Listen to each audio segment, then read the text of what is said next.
everybody. Another week of back-breaking, unforgiving hard work in the YouTube mines for me. I'm driving a trio of Aston Martins. Woe is me, right? We're starting the week with this, a DB9. More specifically, a DB9 GT. Even more specifically, a DB9 GT Bond Edition. And this car has been kindly loaned to me for a couple of hours by its owner, Andrew. Andrew and his friends have started a website called Petrolheads Welcome, an online directory of car-accessible and friendly venues all across the United Kingdom. An excellent resource for anybody looking to do a road trip, set up a car meet, or anything along those lines. It's currently free to use for everybody, and I urge you to check it out by following the link in the description down below. So this is his DB9 GT Bond Edition. The link between Aston Martin and James Bond now seems almost unbreakable, but it wasn't always so. In fact, quite famously, James Bond did not drive an Aston Martin in the books. I believe he was a Bentley man instead. And when it came time to produce the films, Eon Productions asked Aston Martin if they could have a DB5. They got told no. They had to buy them instead. Ironic then that so much of Aston Martin's business now can be linked to that famous fictional spy. I've driven in my life a lot of cars with very tenuous connections to motorsport or the celebrity world, and this is perhaps one of the creakiest, ropiest connections I've ever seen. The DB9 GT Bond Edition was released to celebrate the launch of the film Spectre, which was both terrible and also featured James Bond driving a DB10. Perfect way then to celebrate the DB9.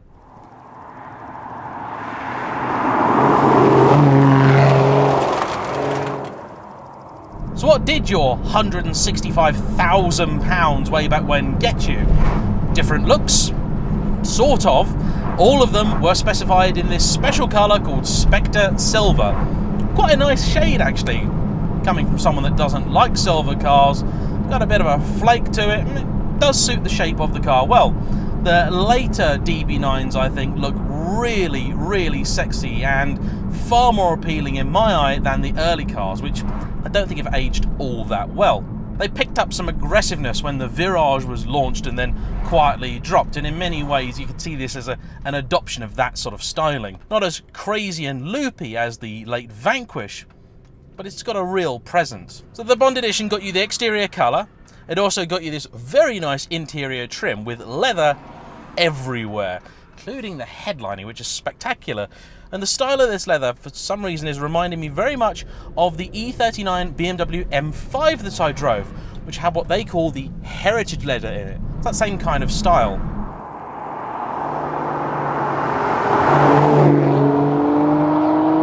You've also got the obligatory plaques on the outside and some stitching in the back.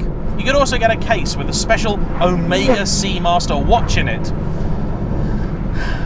All a little bit tacky and blingy and unnecessary if you ask me, but to each their own. The simple fact is that the DB9 is such an appealing package that Aston Martin could do a special edition which featured a rotting corpse on the parcel shelf, and it would still be a car I would have major lusting for. The GT is even better. This was the final iteration of the car. There were only 150 Bond editions made, and so they command quite a premium. However, they are mechanically identical to a regular GT, and that's a very good thing. The last DB9 that I drove was a very early Volante, and this is a really different experience. Curiously, it still has the same 6-speed automatic transmission. The Vanquish had already adopted the 8-speed ZF by the time this car was released in late 2015. Power here is up to 540 brake, with an ample amount of torque. There aren't any fancy bits of weight reduction or anything like that on this car, but it's got plenty of carbon. Carbon on the front, carbon on the inside, carbon brakes, all that good stuff. To sit in it, if you've never driven a DB9 before, or if like me you haven't driven one in a long time, two things spring to mind. First off, my, this is a lovely, lovely, lovely place to be. The dials, although they are pretty much the same as you'd get on a regular Aston DB9, I'm pretty convinced to have a different typeface to them. I don't remember seeing this in an Aston before. Quite racy, quite sexy. I do like it.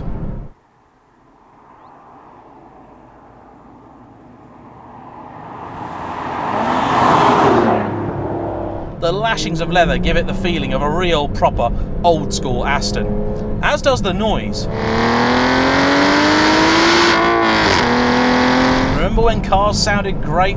The other thing that will spring to mind is just how difficult this thing is to see out of. I'm lucky, I've driven quite a few Astons, and every time I forget just how much this feels like sitting in a bathtub lying down. I'm really not joking. It's unbelievable, the driving position in this car. Makes it very nerve-wracking to place on this kind of road. The seats in here are a little bit of a letdown because although they look fantastic, they are neither comfortable or supportive, being far too firm and having sides that seem to vanish, meaning that I'm really not in love with them. The problem you'll find with so many of these special limited edition cars is that their owners are all keen to buy them and excited, only to tuck them in a garage, never ever to see sunlight again. I am absolutely delighted to say that Andrew is not that kind of person. Just as you'd expect or hope for a man that's built a website based on doing road trips, he drives this car.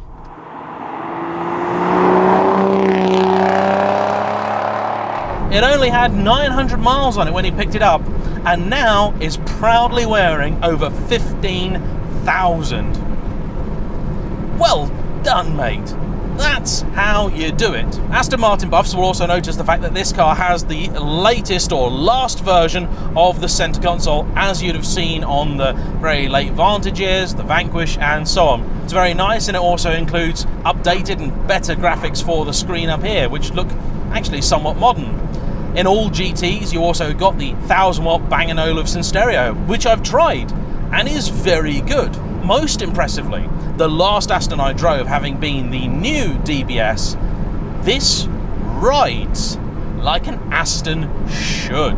I was very concerned with this being the GT, the sporty one, that they would have compromised it, that it would be a little bit too stiff, a little bit too firm to enjoy on this kind of road. No.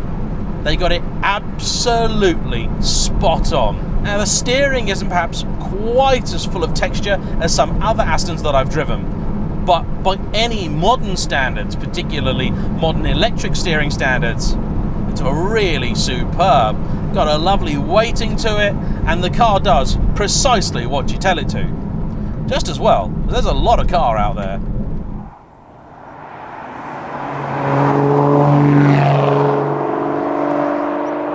The 6-speed auto is not a brilliant gearbox. It doesn't feel markedly better than the last DB9 I drove. I expect it's probably almost exactly the same hardware. It doesn't respond like a dual clutch, but in this type of car, it does exactly what I need it to. That's all I could ever expect from it. These were available as a manual, but in all honesty, if you want to buy this car as a real continent crusher, this is probably the box to have. And you're going to have a lot more choice as well if you're willing to buy your DB9 with an auto. Generally speaking, if a manual Aston is what you want, the Vanquish is probably the car for you.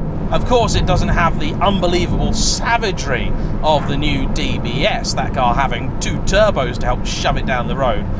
But the performance is more than adequate. It's just silky smooth in its delivery, and even from just 2,500 RPM, just can move you along the road effortlessly, even in high gears. A wonderful power plant, and I really do miss this kind of engine. The sound is brilliantly judged too, just loud enough that you know it's special, but also never overtaking the experience. You can drive it as I am now, with the window just cracked open so you can appreciate the noise, but you aren't deafened by it. You can still have a conversation very easily.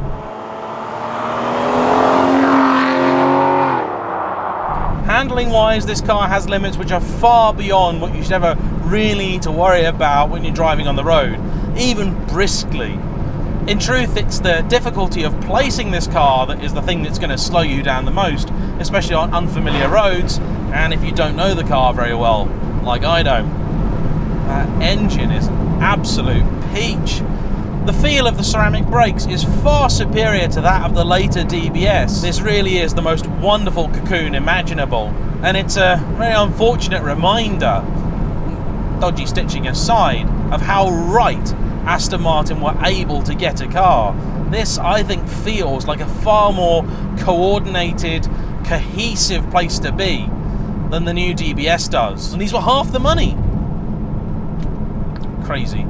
Some run-out specials can often ruin a car, can entirely miss the point of what it was about in the first place.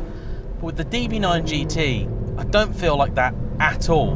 The Bond Edition stuff simply cannot detract from the GT element, which is an absolutely fine way to celebrate a 13-year career of what must be one of the high watermarks in Aston Martin's history.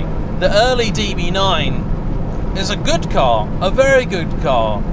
Everything about the early DB9s that I liked is present and correct. Everything else that I didn't like, and there was very little of that, they have improved, chiefly the interior, making this place now feel as special as an Aston Martin should.